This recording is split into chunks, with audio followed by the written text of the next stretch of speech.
Assalamualaikum warahmatullahi wabarakatuh. Selamat pagi, salam sejahtera untuk kita semua. Jumpa lagi di channel ini teman-teman. Agak lama saya tidak belusuan.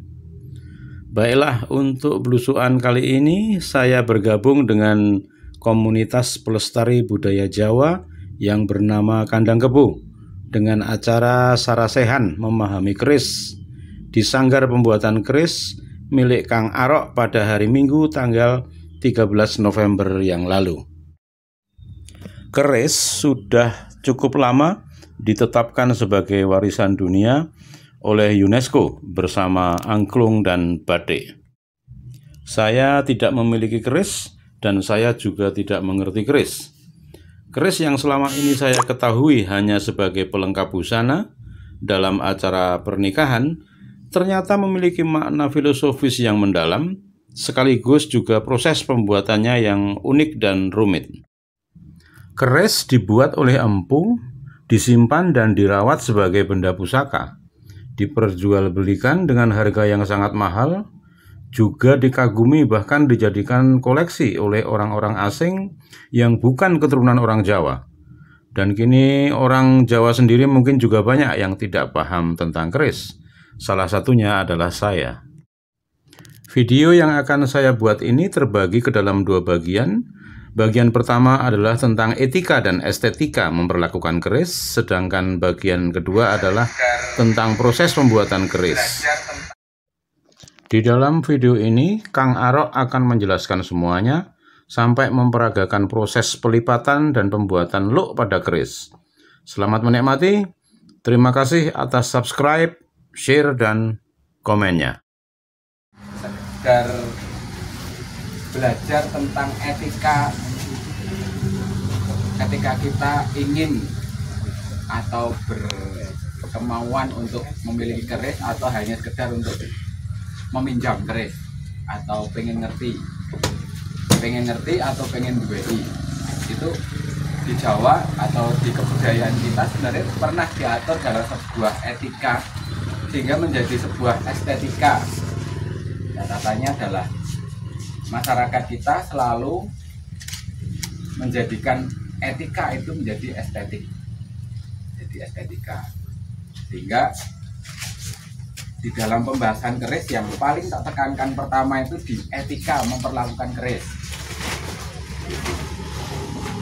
Nah, kayak yang kemarin datang, beberapa juga ikutan datang, dan teman-teman yang baru hadir juga, di dalam tak ulangi sedikit materi kemarin tentang etika dalam perkerisan. Langkah pertama ketika orang itu mau melihat atau menerima atau memberikan keris, gitu ya.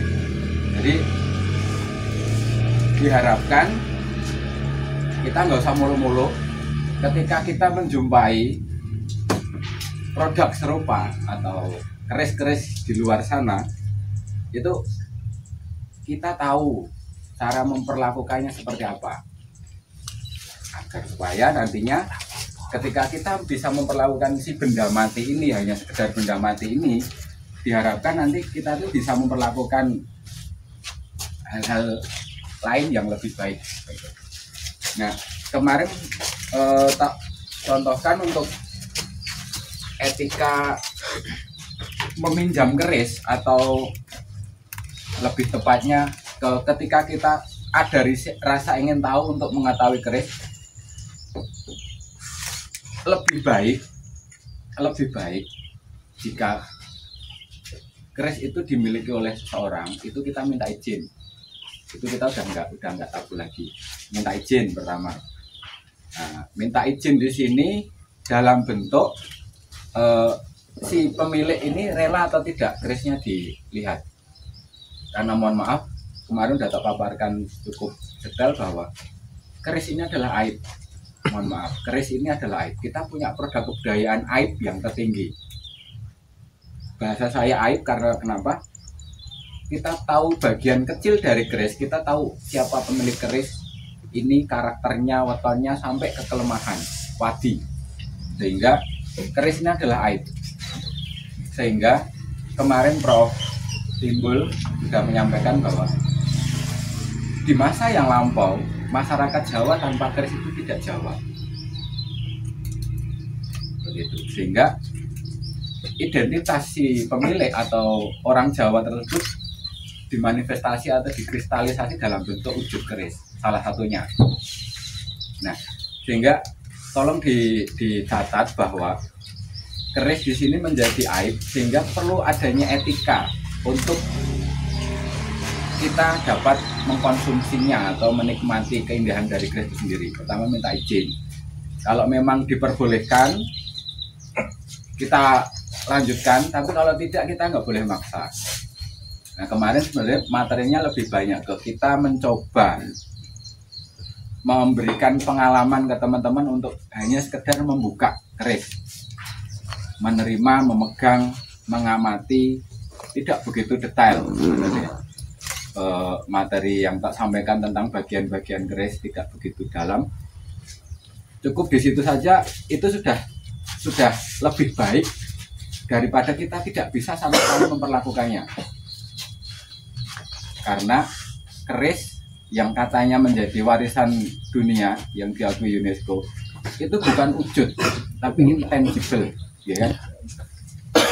Intangible berarti perlakuan, etika, estetika dan sebagainya, filosofi, isoteri, eksoterinya include di intangible. Sehingga ketika ada kemarin teman yang khawatir tentang ini, kalau tidak dipertahankan, keris tidak dipertahankan, 50 tahun lagi akan hilang.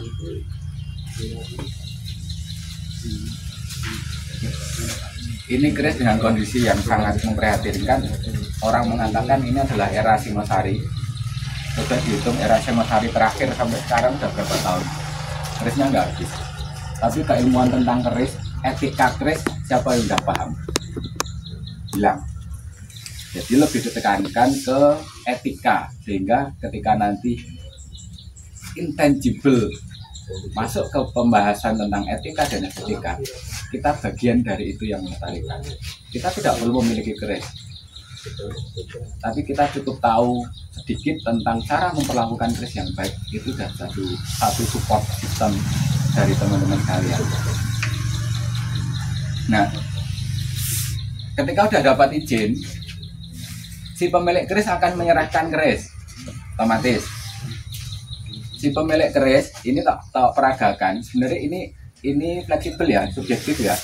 Tergantung cara penghormatan teman-teman sekalian gimana. Tapi yang kebanyakan berlaku, dan saya bisa menjelaskan sedikit dari maksudnya.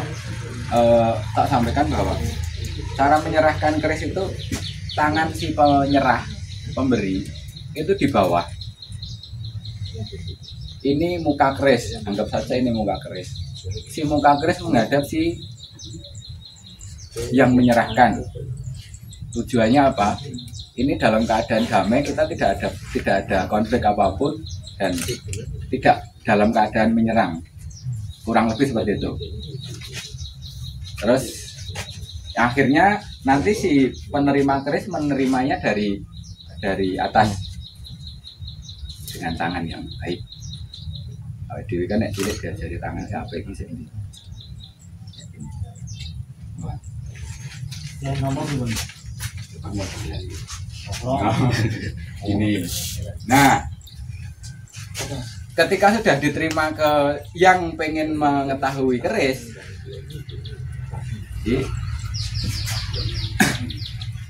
cara membuka keris itu juga perlu etika, perlu tata cara yang benar agar supaya teman-teman tidak terkena hal-hal yang tidak diinginkan. Pertama, keris itu tajam.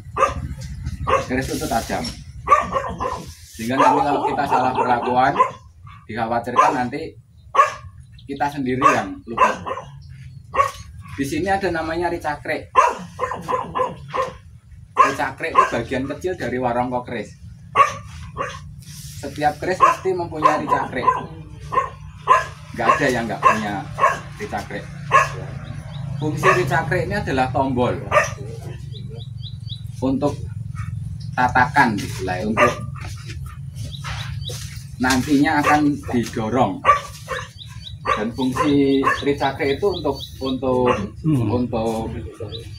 tumpuan lali dewangi loh mas, tumpuan jempol jangan di sini ya, jangan di sini maupun di sini. Ini contoh yang salah, yang benar tuh di sini. Kenapa di sini salah? Karena beberapa bagian keris di bagian belakang itu tajam, sehingga ketika nanti kita salah membukanya lewat belakang, si tajam ini kita kena.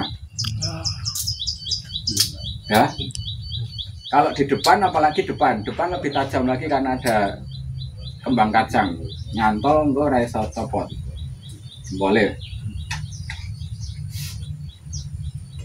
Nah ini nanti teman-teman bisa, ini keris saya, koleksi saya, beberapa peninggalan dari Simbah. Tidak semua keris itu boleh dilihat karena aib, tapi untuk atas nama ilmu pengetahuan, monggo, dengan catatan kerisnya tidak dipegang bilahnya. Ini kan tadi tak lanjutkan, si tombol ini fungsinya untuk menekan. Berarti kan posisi keris menghadap ke kita, kan? Posisi ketika mau membuka ini kan tanpa paksaan ya, kita cuman merasa perlu diundur-undur ya. Tidak semua yang saya temui cara memperlakukan buka keris itu benar, dan beberapa orang yang sudah mengetahui itu akan sangat risih ketika cara membukanya salah. Moro-moro mak frek itu neng api ini mak jelek. Duh. Pertama bukan masalah kerisnya bisa digawin nek ngantek kena jempol, ada asam arsenik yang masih melekat, kita kena keris kena setitik ini gak langsung dinetralke nganggo antibiotik, kita rawan infeksi. Lukanya nutup, busuknya menjalar, itu racun. Mohon maaf. Makanya bagian sederhana ini fungsinya untuk menekan tumpuan. Itu nggih. Dalam keadaan keris sudah bisa dibuka, keris langsung dibuka. Warongkonya lah yang keluar. Ini adalah bentuk penghormatan terhadap si kerisnya itu sendiri. Di Jawa, posisi laki-laki itu selalu menduduki posisi yang tertinggi. Nggih. Kebudayaan kita loh ya, kita tidak rasis, tidak seksis. Tapi memang di Jawa seperti itu. Kenapa warongkonya dulu? Warongko curiga manjing warongko, istilah itu kan sebagai sebuah hubungan intim, sebuah penyatuan, kesatuan. Sehingga ketika si warongko ini tuh keluar dari keris ini keluar dari sarungnya atau pelindungnya, yang harus repot itu adalah pelindungnya, bukan kerisnya. Lalu biasanya ada yang melakukan praktek di kuping dan di hidung. Orang menilainya bahwa di telinga itu untuk mendengarkan dengingan dari besi, di hidung itu untuk mencium aroma. Itu pembahasan yang umum. Yang pembahasan yang lain ada yang mengartikan bahwa tingkat radiasi atau dengungan di dalam keris yang terbuka itu ibarat kita mengaktifkan atau memunculkan lontaran, entah apapun itu namanya. Kemarin di materi Pak Jo sudah disampaikan bahwa unsur pembentuk keris itu ada material-material yang disebutkan. Nah, beberapa material itu dengan hanya gesekan sedikit itu tuh bisa terlontar radiasinya, sehingga organ tubuh kita yang paling peka itu adalah selaput gendam, keong, dan selaput penciuman. Sehingga kalau memang dirasakan, oh iki pas ini dok kepiye gitu, yo kita cukup tahu dan harus lebih berhati-hati.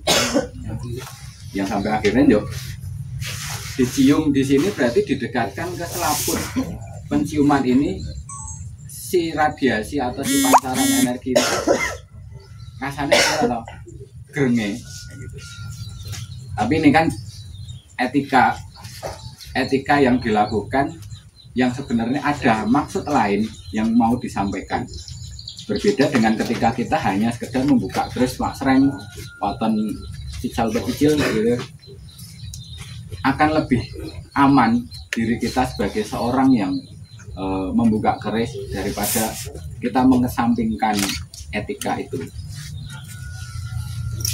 Dan ketika keris sudah terbuka, itu pastikan ujung keris tidak menghadap ke orang. Kita ke pandangan lepas ya. Dikhawatirkan nantinya ketika si ujung keris ini menghadap ke orang, ada hal-hal yang tidak kita inginkan mengenai orang tersebut. Mohon maaf, ketika kita mengenal fak, ini akan sangat netral ketika tidak menghadap ke siapa-siapa. Tapi kalau menuju ke satu orang, mesti orang emosi. Begitu juga di keris. Kalau kita sudah menuju ke satu orang, sorry Pak, menuju ke satu orang, ini dikhawatirkan orang tersebut dengan tidak sadar dia terpancing. Ini pembahasan esoteris. Sebenarnya dari awal obrolanku lebih banyak ke eksoterinya, tapi tak campur dengan esoteri. Karena pembahasan akhir setelah eksoteri, setelah visual. Tapi kita cukup umur untuk langsung ke esoteri. Jadi berhubung yo basically kandang kebo juga teman-teman juga sering aktif di situ.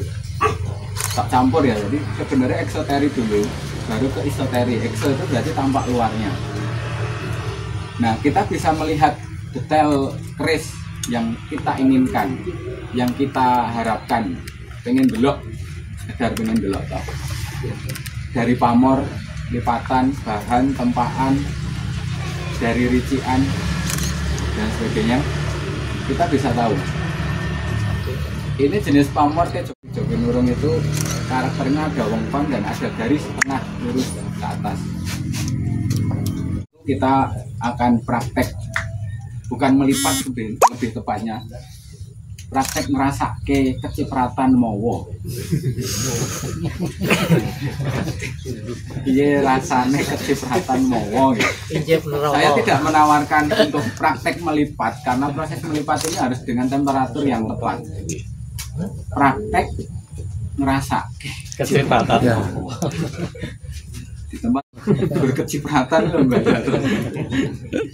Nah, di sini kita ada beberapa bagian keris. Pamor itu salah satunya dengan proses. Demikianlah teman-teman penjelasan tentang aib, etika dan estetika keris dari Kang Aro. Nantikan video berikutnya, yaitu pada bagian kedua, utamanya tentang bagaimana melipat logam pada keris dan pembuatan luk pada keris. Terima kasih. Wassalamualaikum warahmatullahi wabarakatuh.